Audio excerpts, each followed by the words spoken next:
မင်္ဂလာပါခင်ဗျာမြန်မာဦးမင်းလိပွဲစဉ်9ရဲ့အကျိတ်အနေရှိလာတဲ့ပွဲစဉ်တစ်ပွဲအပြီးမှာတော့ ARD United အသင်းကမြဝတီအသင်းကို2-9ဆိုတဲ့ရလဒ်နဲ့ကတ်နိုင်ပြီးအဖိုးတန်3မှတ်ကိုသိမ်းပိုက်သွားနိုင်ခဲ့ပါတယ်။ဒီပွဲဟာခြေစွမ်းပိုင်းအရအားရစရာသိပ်မရှိသေးပေမဲ့ ARD အသင်းအတွက်တော့ဇယားထိပ်ပိုင်းက ISPE အသင်းကိုနံပါတ်2နေရာကနေအကောင်းဆုံးဖိအားပေးနေစေဖြစ်တဲ့ပွဲတစ်ပွဲလည်းဖြစ်ပါတယ်။ပွဲဦးထွက်ပထမပိုင်းမှာတော့ ARD အသင်းဟာခြေစွမ်းပိုင်းတာစီနဲ့ကစားသွားနိုင်ခဲ့ပါတယ်။တိုက်စစ်ဆင်မှုတွေကောင်းမွန်ခဲ့တယ်လို့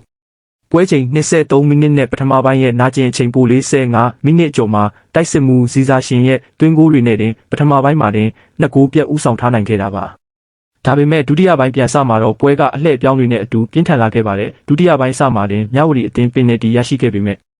မြဝတီကစားသမားပုံပြီးမောင်တယောက်ကန်သွင်းခွင့်လွှဲချော်သွားခဲ့ပါတယ်ဒါပေမဲ့လည်းတိတ်မကြခင်ပွဲချိန်55မိနစ်မှာတော့ပုံပြီးမောင်ကပဲမြဝတီအတွက်အမှားပြင်ဆင်တဲ့ခြေပေါက်ကူးတစ်ခုပြန်လည်သွင်းယူပေးခဲ့ပြီးပွဲကပုံမှုအကျိတ်အနေရှိလာခဲ့ပါတယ်ဒီနောက်ပိုင်းမှာတော့ ARD အသင်းသားတွေရဲ့ခြေစွမ်းကအမှားယွင်းတွေတော်တော်လေးများလာတာကိုတွေ့ရပါတယ်ပွဲကလည်းနှစ်ဖက်စလုံးတင်းမာမှုတွေရှိလာခဲ့ပြီးပွဲချိန်မိနစ်80ကျော်မှာတော့ ARD အသင်းရဲ့နီးပြဖြစ်သူကွင်းလယ်တိုင်းရဲ့အနီးကပ်ပြသခြင်းခံရပြီးကွင်းပြင်ကိုထွက်သွားခဲ့ရတဲ့အထိဖြစ်ပျက်ခဲ့ပါတယ်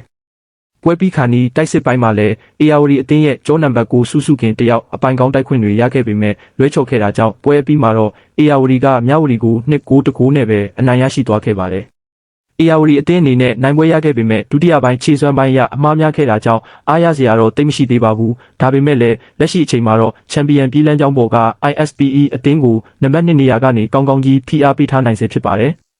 ပရိသတ်ကြီးအနေနဲ့အားကစားသတင်းတွေနဲ့စိတ်ဝင်စားစရာပွဲပြီးသုံးသက်ချက်တွေကိုအမြဲတမ်းစောင့်ကြည့်အားပေးနိုင်ဖို့အတွက်ကျွန်တော်တို့ရဲ့ page ကိုလည်း like လုပ်ထားပေးကြပါဦးခင်ဗျာ။